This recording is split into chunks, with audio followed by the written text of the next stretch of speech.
బుద్ధుడు అంటే మనకు గుర్తొచ్చేది ఏంటి? చూస్తున్నారు కదా, 2000 సంవత్సరాల పై చిలుకులో గల చరిత్ర ఉన్న బుద్ధుని విగ్రహం చూస్తున్నారు కదా, పాలరాతి విగ్రహంలా ఉంది. బుద్ధుడు అంటే మనకు గుర్తొచ్చేది బుద్ధుని బోధనలు. బుద్ధుని బోధనలు అంటే బుద్ధం శరణం గచ్చామి, ధర్మం శరణం గచ్చామి, సంఘం శరణం గచ్చామి. చూస్తున్నారు కదా, అలాంటి హితబోధనలతో ఈ యొక్క విరసిల్లిన మన దేశమే ఈ యొక్క భారతదేశం. బుద్ధుని సందేశాలు భారతదేశంలో ఎంత వ్యాప్తి చెందాయో చూడవచ్చు. అలాంటి ఒక గొప్ప క్షేత్రం అయినటువంటి ఈ యొక్క బుద్ధుని స్తూపం మన తెలంగాణలో ఉండడం మన యొక్క గర్వకారణం. అది కూడా మన పెద్దపల్లి డిస్టిక్లో ఉండడం. వెళ్ళే దారి మాత్రం చూడవచ్చు, చుట్టూ పొలాల నుంచి వెళ్ళాలి. సరైన రోడ్డు సదుపాయం అయితే లేదు. చూసారుగా, నేనైతే బైక్ అక్కడ పార్క్ చేసా, బైక్ అక్కడ ఉంది. ఇక్కడ నుంచి ఈ పొలాల మధ్యలో నుంచి వెళ్ళాలి. ఇక్కడ నుంచి కొత్తగా వచ్చే వాళ్ళు ఎవరంటే పైన చూడండి, రావి చెట్టు ఏదైతే కనిపిస్తుందో ఆ చెట్టు ఆధారంగా మాత్రం వెళ్ళచ్చు. ఇప్పుడు వచ్చేసి మనం హుస్సేన్ మియా వాగును దాటబోతున్నాం.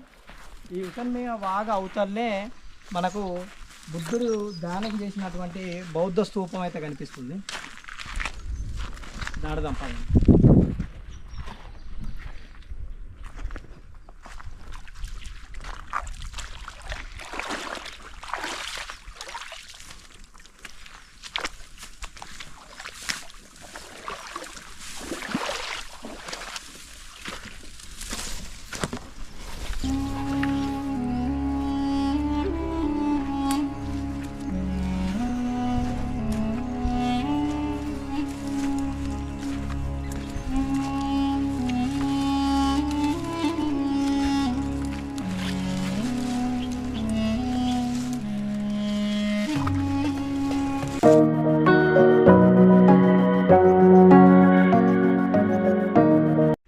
Hi friends, welcome back to my channel Ali Vihari. ఇవాళ మనం వచ్చేసి తెలంగాణ రాష్ట్రంలోని పెద్దపల్లి జిల్లాలో ఉన్నటువంటి ధూళికట్టలో ఊరి చివరి ఉన్నటువంటి బౌద్ధ స్తూపానికి వచ్చాం. ధూళికట్ట అంటేనే గుర్తుకొచ్చేది బౌద్ధ స్తూపం.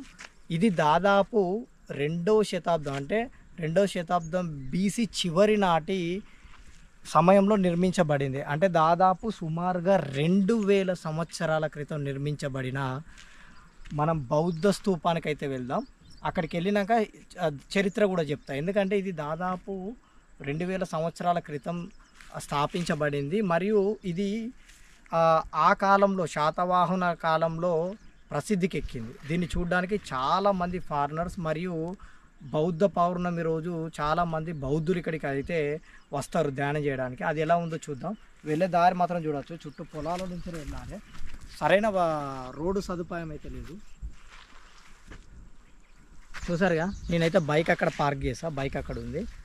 ఇక్కడ నుంచి ఈ పొలాల మధ్యలో నుంచి వెళ్ళాలి. ఇక్కడ నుంచి కొత్తగా వచ్చే వాళ్ళు ఎవరంటే పైన చూడండి, రావి చెట్టు ఏదైతే కనిపిస్తుందో ఆ చెట్టు ఆధారంగా మాత్రం వెళ్ళచ్చు. ఓకేనా, అక్కడికి వెళ్ళి ఎలా ఉందో చూపిస్తా పదండి. వెళ్ళే దారి కూడా పూర్తిగా పల్లె పచ్చదనంతో నిండి ఉంటుంది. చూడవచ్చు, ఇది ఒక మంచి ఎక్స్పీరియన్స్. చుట్టూ చూడవచ్చు, చాలా గ్రీనరీ ఉంది. చూస్తున్నాం కదా దారి ఎలా ఉందో.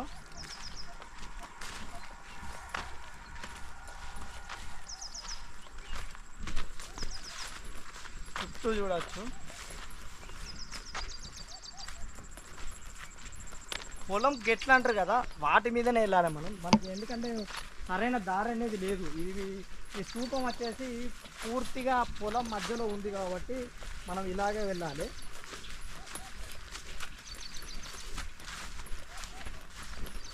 ఇక్కడ నుంచి మీరు చూస్తే దాదాపు కనిపిస్తుంది.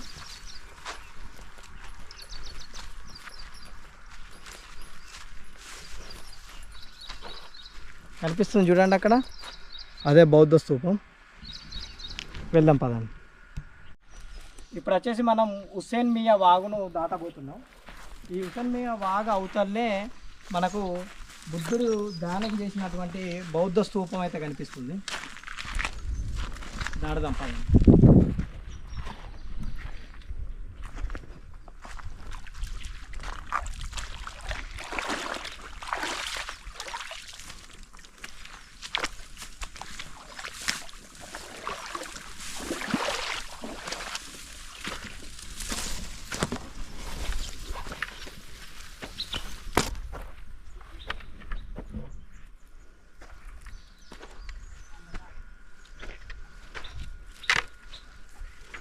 చూస్తున్నారు.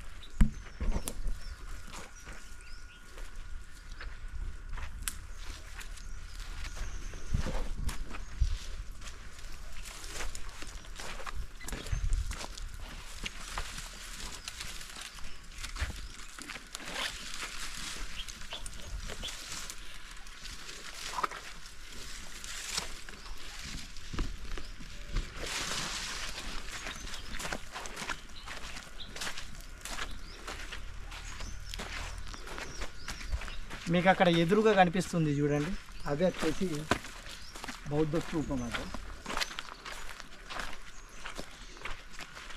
అక్కడికి వెళ్ళి అక్కడ దాని యొక్క హిస్టరీ చెప్తాం కదా. ఎట్లాస్ మనమైతే ఈ యొక్క బౌద్ధ స్తూపానికి అయితే చేరుకోవడం జరిగింది. చూసారు కదా ఎలా ఉందో. అయితే దీని యొక్క చరిత్ర ఏంటంటే, బావన్ మహర్షి ఆయన యొక్క కోరిక మేరకు గౌతమ బుద్ధుని ఈ యొక్క ప్రదేశంలో తపస్సు చేయడానికి ఆహ్వానించడం అయితే జరిగింది. ఈ యొక్క హుసేన్ మియా నది ప్రవాహిత ప్రాంతంలో ఈ యొక్క ప్రదేశంలోనే పైన గౌతమ బుద్ధుడు ఈ యొక్క ప్రదేశంలోనే తపస్సు చేయడం జరిగింది. అయితే 7 వారాలు ఇదే ప్రదేశంలో తపస్సు చేస్తే వర్షం పడడం స్టార్ట్ అయినప్పుడు, వర్షంలో ఆయన యొక్క ఆరోగ్యం క్షీణించే దశకు చేరుకున్నప్పుడు ఇదే ప్రదేశంలో గౌతమ బుద్ధుని మీద ములుచింద నాగ అంటే 5 తలకాయలతో నాగసర్పం అయితే ఆయనకు ఇలా గొడుగు పట్టడం అయితే జరిగింది. ఆ ప్రదేశంలోనే దాదాపు 2000 సంవత్సరాల చరిత్ర అంటే అర్థం చేసుకోవచ్చు. అయితే ఆ యొక్క ములుచింద నాగు అట్లా పట్టడం అయితే జరిగింది. మళ్ళీ దాని తర్వాత ఆ మీద గౌతమ బుద్ధుడు ధ్యానం చేస్తూ ఈ యొక్క కింద ఈ ప్రదేశంలో శిష్యులు ఇక్కడ వారికి బోధన అనేది చెప్పేవాడు. ఈ యొక్క ప్రదేశంలో ఇక్కడ శిష్యులు అనేది కూర్చుంటే స్టెప్ బై స్టెప్ ఇది వచ్చేసి దాదాపు చతురస్ర ఆకారంలో ఉండి ఈ మధ్యలో వచ్చేసి మాత్రం మొత్తం రౌండ్గా ఉంటుంది, గుండ్రంగా. చూస్తున్నారు కదా, ఇదంతా శిష్యులు. ఆ పైన బుద్ధుడు.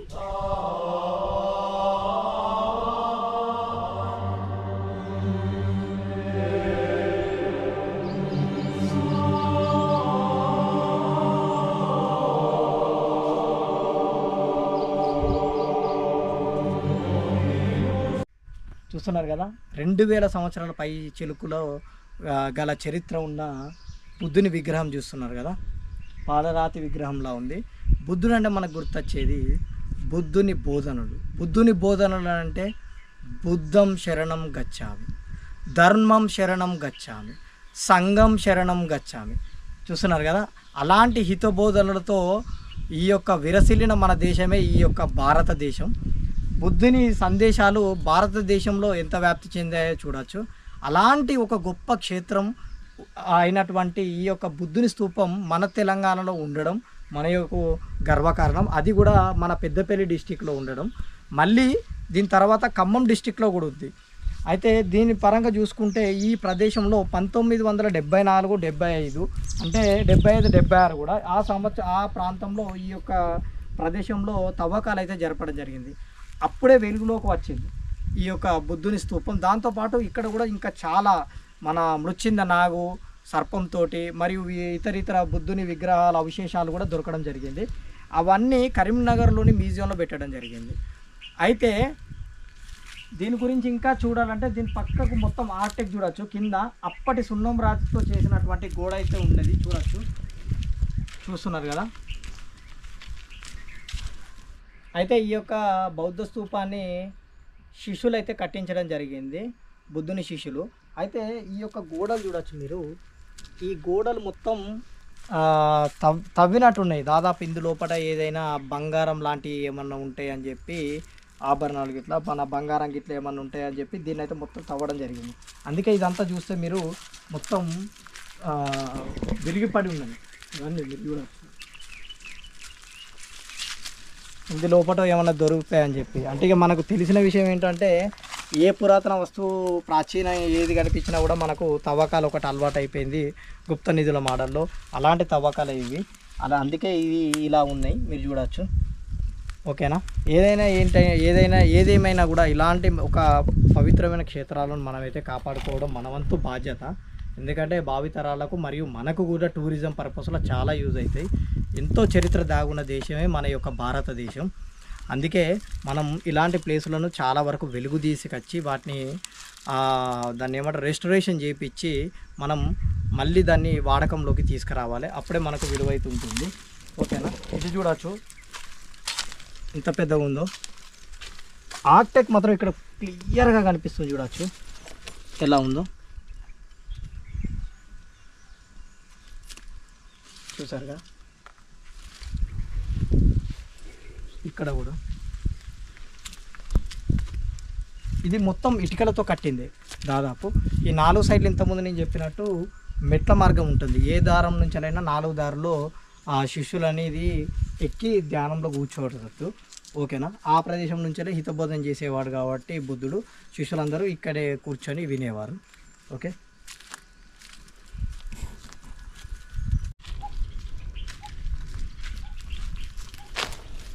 చూడవచ్చు చుట్టూ ఎలా ఉందో.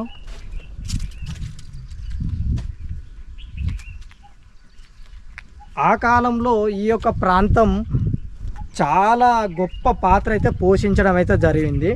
అయితే ఇది అనేక కోటలతో రక్షించబడింది. ఇది కూడా ధూళికట్ట కోట, దాదాపు 30 కోటల్లో భాగమైనటువంటి కోట ఇది. దాదాపు 34 ఎకరాల విస్తీర్ణంలో ఉండేది ఒకప్పుడైతే. ఇది చూడవచ్చు చుట్టూ. అక్కడ మనకు దీని యొక్క స్తూపానికి సంబంధించి ఒక నోటు కూడా ఇక్కడ పెట్టడం జరిగింది. ఇది ఒక ప్రొటెక్టెడ్ మోన్యుమెంట్ కాబట్టి.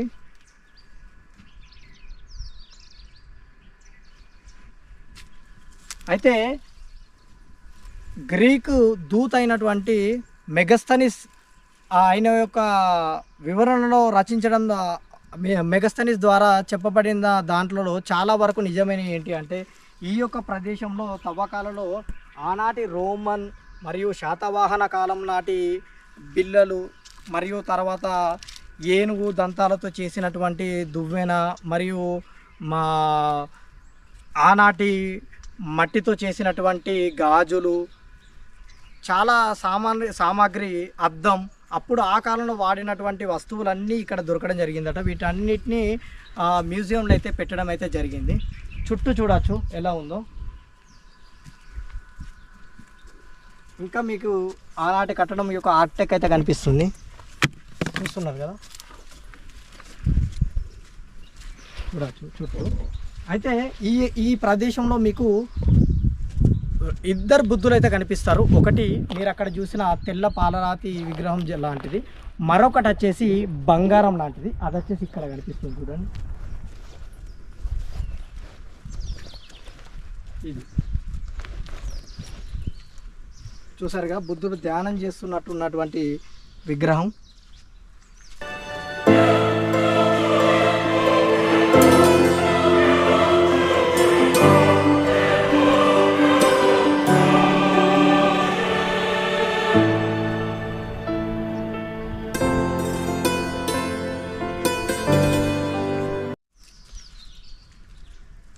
చుట్టూ చూద్దాం.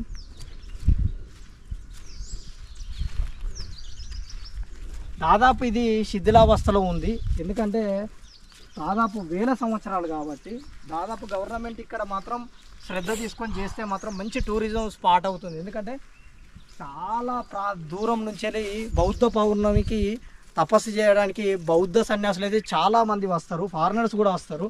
బౌద్ధ పౌర్ణమి రోజు 100 మంది వచ్చి ఇదే ప్రదేశంలో కూర్చొని ధ్యానం అయితే చేస్తారు వాళ్ళు. చూస్తున్నారు కదా ప్రదేశం అయితే ఎలా ఉందో. చూడచ్చు. ఇప్పుడు ఎండలకైతే ఈ స్టోన్స్ మొత్తం వేడెక్కినాయి. మాకైతే కాళ్ళు మొత్తం కాలుతాయి. చూస్తున్నారు కదా.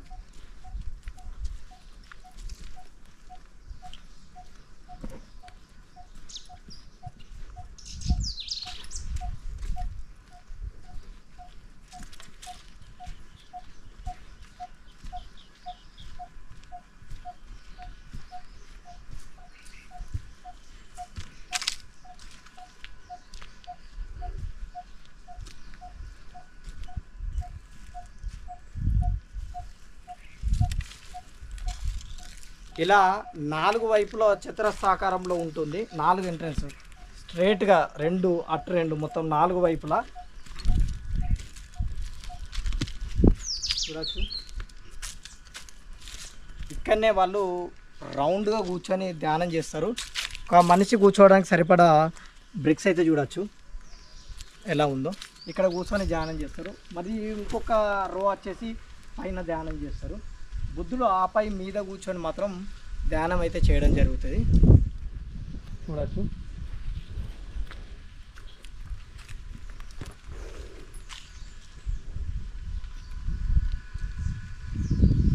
ఇక్కడ నుంచి ఓవర్ వ్యూ కూడా చూడొచ్చు, చాలా అద్భుతంగా ఉంటుంది. అక్కడ కూడా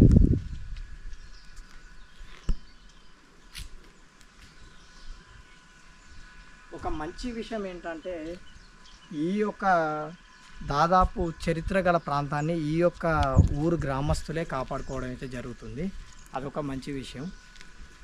ఓకేనా. అక్కడ చూడొచ్చు, ఇక్కడ రాసి పెట్టింది చూడొచ్చు, బుద్ధం శరణం గచ్చామి. ఒకసారి అది కూడా చూపిస్తా.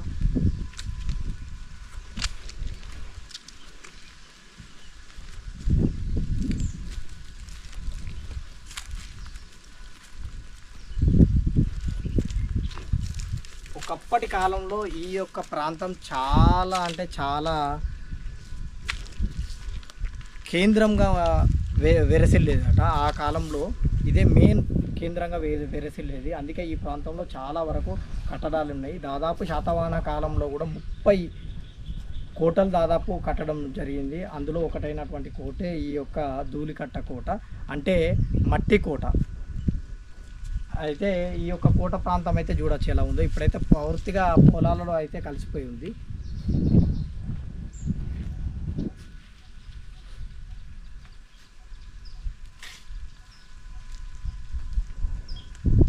చూస్తారు కదా, ఒకసారి బుద్ధుని దగ్గర నుంచి చూడండి.